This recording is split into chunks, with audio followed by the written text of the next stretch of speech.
Oi, aqui é o Roberto e agora vou falar aqui de um livro que é um desses compilações de trabalho de um fotógrafo que talvez seja o fotógrafo que mais me influenciou em toda a minha carreira e que vai ser uma referência eterna, que é o Irving Penn. O Irving Penn é um personagem fantástico, basta ver essa capa, isso aqui diz tudo dele, é uma luz maravilhosa, uma simplicidade extrema, quer dizer, essas folhas não estão nem retocadas, né? Quer dizer, tem uma manchinha aqui e tal.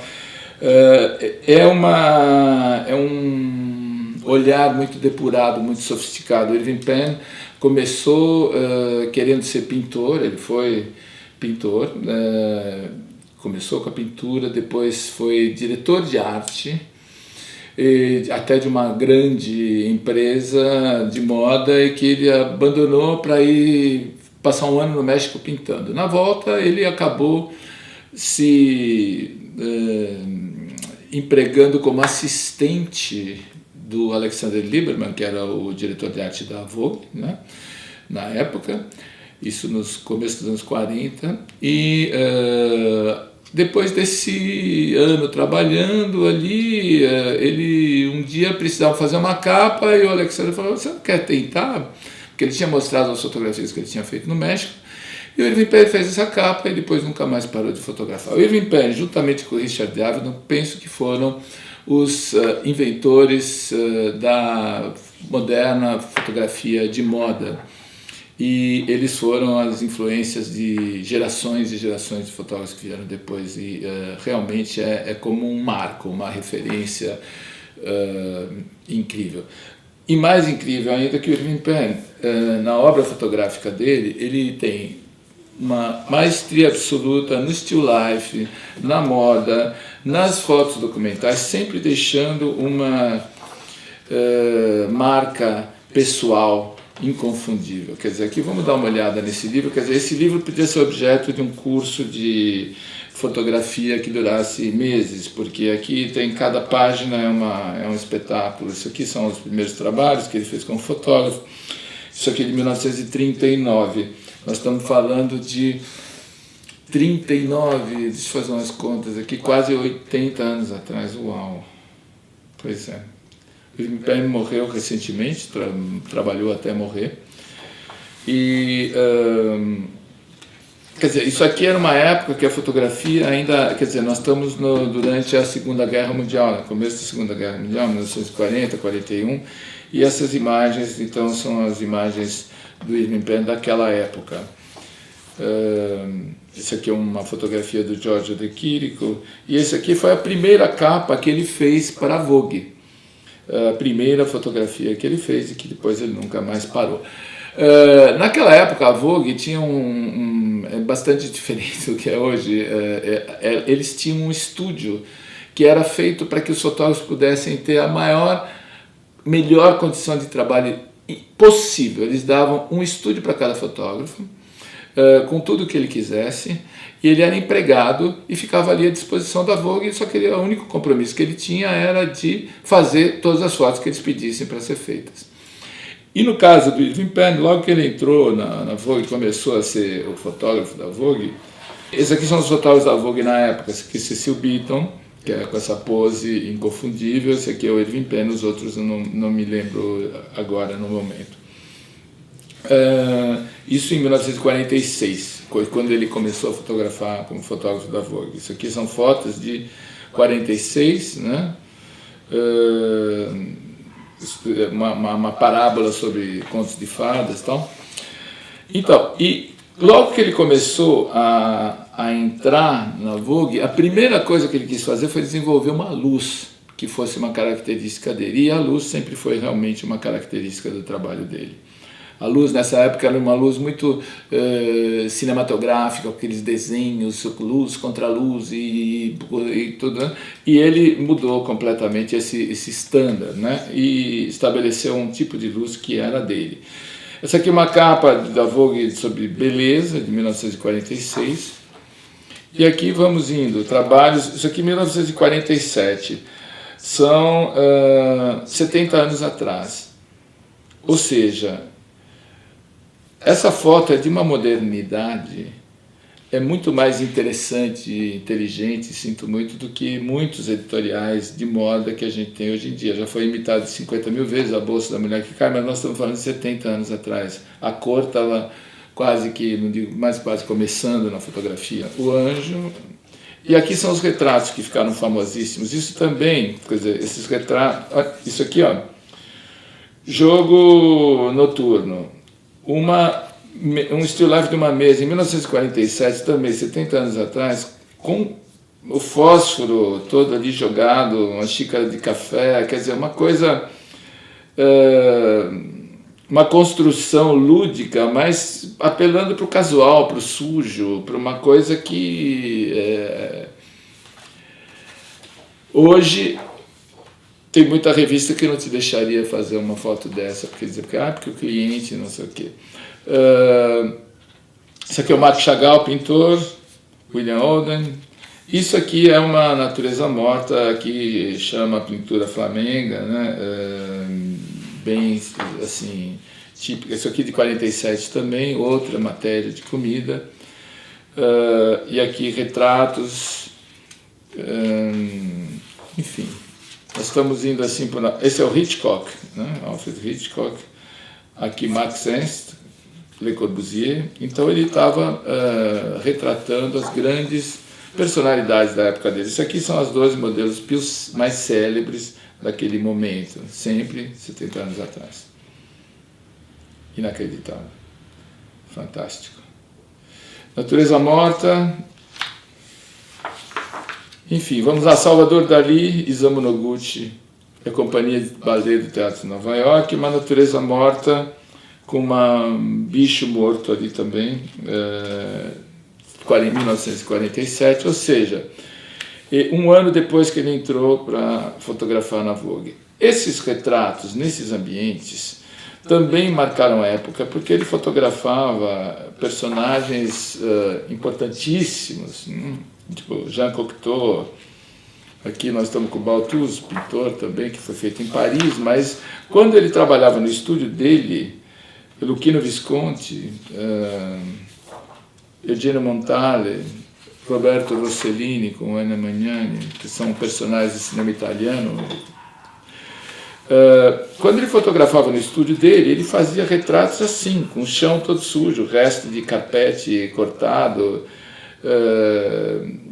e essas pessoas lá dentro, né, que normalmente eram fotografadas em ambientes muito sofisticados, né.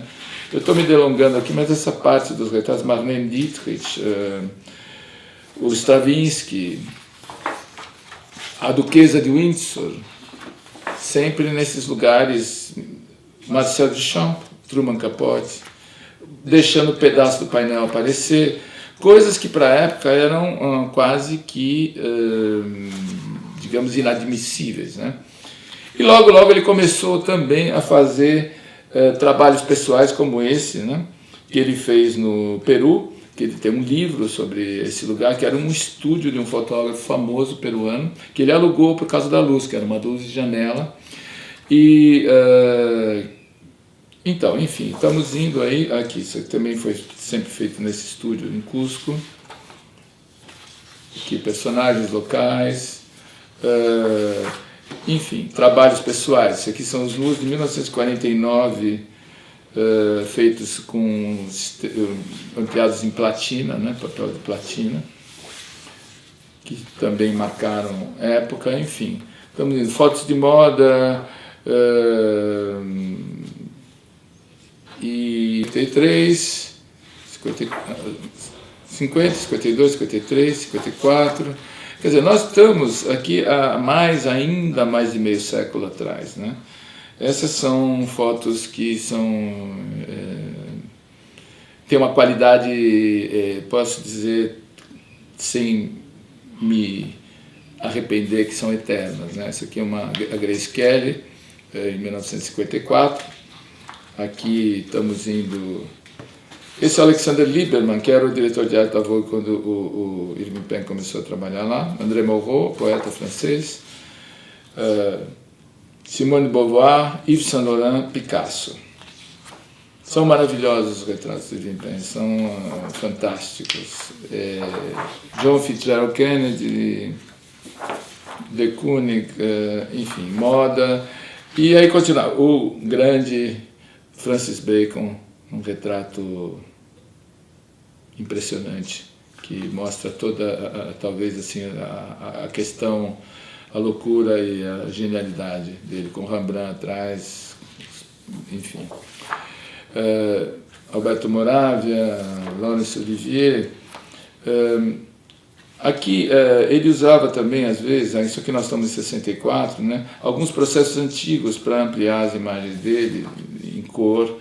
Quer dizer, foi um fotógrafo absolutamente completo. Esse é o Yo-Yo Ma, menino ainda, 64. Aqui,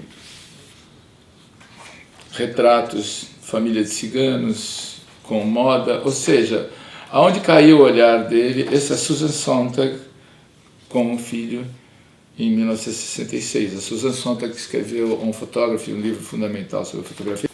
Bom, estou quase começando a me arrepender de ter escolhido esse livro, porque esse livro é uma história, são 70 anos de fotografia, uma coisa... Isso aqui é a banda, duas bandas de rock, né? Big Brother and the Holding Company e Grateful Dead, em São Francisco, 67. Aqui, em 67 ainda, no Dahomey, o Irving Penn viajava na África, levando um estúdio portátil para fotografar essas pessoas. Quer dizer, ele colocava as pessoas nesse estúdio, que tinha uma cobertura, tinha uma luz que entrava mais frontal, às vezes um pouco mais lateral, como ele quisesse, para poder fazer um fundo neutro como ele gostava. Assim, ele destacava essas pessoas do ambiente natural deles, né, que é quase o contrário do que todo mundo faz. Quando vai para a África tem aquele ambiente, né? Então tem esses detalhes maravilhosos, tudo com um grande cuidado, uma produção cuidadíssima, né, assim, nos mínimos detalhes, as composições desses grupos. Enfim, era um fotógrafo inquieto, aqui de novo as flores, né, que não cessava de se renovar e de... Isso aqui é Cameron, também uma jovem guerreira. Aqui é um guerreiro com a sua amiga, namorada, não sei o que, deitada aqui, uma coisa fantástica, uma coisa totêmico isso. E continuamos aqui, Marisa Berenson em 1970, assim, para Vogue. Aqui já estamos na Nova Guiné, ele sempre viajando com esse estúdio portátil, fotografando esses homens na Nova Guiné, que são fantásticos, esses personagens, esses homens com essas máscaras de barro, enfim. E um Still Life de 1970, duas águas, né? Água com gás. Esse é o Claude Lévi-Strauss, que fez Os Tristes Trópicos, né? Que talvez tenha nos definido muito bem. Aqui outros personagens, Marrocos, 1971, sempre com esse estúdio portátil, que ele chegava, levava, viajava o mundo com esse negócio para fazer as coisas dele, né? Então, aqui, cigarro, né? Isso aqui foi até objeto de uma piada com um fotógrafo muito importante americano que teve no Brasil. Ele falou que o Irving Penn, se ele encontrasse um toco de cigarro, alguma coisa interessante na calçada, ele quebrava a calçada e levava para o estúdio para fotografar. Então, porque, aqui, ó, as bitucas, né? Pisadas, né, fotografadas em estúdio com papel de platina, bituca de cigarro, de charuto. Esse é o Woody Allen fazendo o Charles Chaplin. E aqui são trabalhos de publicidade. Fez durante muitos anos a publicidade da Clinique, que parece uma coisa hoje muito banal, mas esse daqui é 1974, tem 40 anos, né? São 40 anos isso aqui atrás. Enfim, coisas achadas, jogadas pela rua, que ele levava para o estúdio para fotografar. Street material, coisas da rua, né? Fotografia em platina no Metropolitan Museum of Art. Isso aqui são uma foto também famosa, exatamente 40 anos atrás, alimentos congelados. Então, o trabalho de Irving Penn era sempre ligado a uma grande qualidade, uma grande sensibilidade, curiosidade humana, né, seu Truman Capote, e uma essencialidade, né? Nunca tem nas fotos dele nada que não seja importante e necessário. Estamos chegando aqui nos anos 80, essa é uma natureza morta muito famosa, que chama Natureza Morta Italiana, que é de 1978, ele pegou uma mussarela, um tomate e uma azeitona, que são as cores da bandeira da Itália, né? Sim, hoje visto assim, tudo simples, mas são sacadas, ideias conceituais, né, que estão sempre presentes no seu trabalho, né? Isso aqui é também de 1982, o Croissant. Estamos chegando no fim do livro, esse aqui é o Yves Saint Laurent de novo, e Arthur Miller, Ana Schygulla, Umberto Eco, enfim, personagens, Isamu Noguchi aqui de novo, Italo Calvino, fantástico escritor italiano, e Jasper Johns, enfim, Irving Penn, 1985, esse Still Life aqui, é o exemplo talvez mais acabado do fotógrafo completo, um fotógrafo que é capaz de produzir qualquer tipo de imagem, dando sempre uma nota de originalidade, de qualidade, de excelência para o seu trabalho. Ele, para mim, é o máximo. É realmente o máximo. Isso aqui são um garoto, são ainda coisas de moda. Enfim, o trabalho, esse aqui serve para anos 90, né? Isso aqui coisa de beleza, para introduzir o trabalho do Irving Penn. Dele eu tenho muitos livros, esse aqui é talvez um mais completo, mas vale sempre a pena ver, é algo para ser estudado cuidadosamente, carinhosamente. Para quem não conhece, está aqui, e para quem conhece, sempre penso que seja um prazer rever. Então é isso aí, eu espero que tenha sido interessante, eu deixo aqui muito obrigado pela sua atenção. Se você gostou, deixe um comentário, se inscreva para receber outras informações e até mais.